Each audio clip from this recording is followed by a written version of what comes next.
Hi everyone, this is Michelle James, and I wanted to give you your May market report for Gallatin County. But I want to back us up to February. Now, since February this year, that's when we started experiencing the shift in the market. This last month, the trend has continued, but since February, the average sale price has been shifted down over $275,000. Now, this does not mean that homeowners have lost $275,000 in value. What this means is the average sale of homes have shifted down. So buyers are buying less home. They are spending less money on the homes that they're buying by the amount of over $275,000. Now, one of the things that has influenced this, and we can thank for that, is the U.S. Federal Reserve. So what's happened in the last couple of months, and a lot this month, was the U.S. Federal Reserve raised the interest rates they were charging banks for loaning money from them to make home loans. Because they charge more on their interest rates to the banks then turn around and charge more to the homeowner or the home lender, buyer. Blech. Sometimes I get tongue-tied. Sorry about that. So now we can reflect that this has been happening because one of the reasons that contracts don't close is that when lending shifts, buyers tend to not be able to close the contracts they make. In May, there was 47 contracts on homes that were terminated after the seller agreed to the price and agreed to the terms. They didn't make it to sale. Now, 47 doesn't seem like a really large number. It's a little over one a day. But what makes this number important is the number of completed sales that happened in May, which was 179.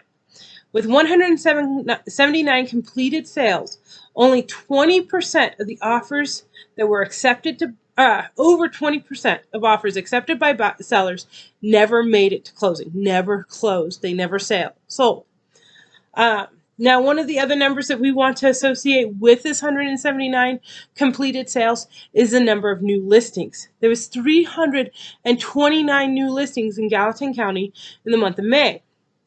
Now, with only 179 closings, that means we have an absorption rate of 54%. Now, we have been in an absorption rate in the high 90s, and for all of the end of last year, over 100%. We had more sales and we had new listings for the last 6 months of 2021. In the beginning of 2022, we did start seeing that shift a little bit. However, and I mean, that's practical because you have to have a listing to sell. And so once we got rid of all of the stuff that had been on the market, that had been sleeping on the market, it did need to shift where we had more listings than sales. And that's where we have been since the beginning of 2022. Now in May, that dropped drastically. Again, only 54% of new listings sold, or the number of new listings versus the number of closings. Now, what this does is this indicates the market is balancing.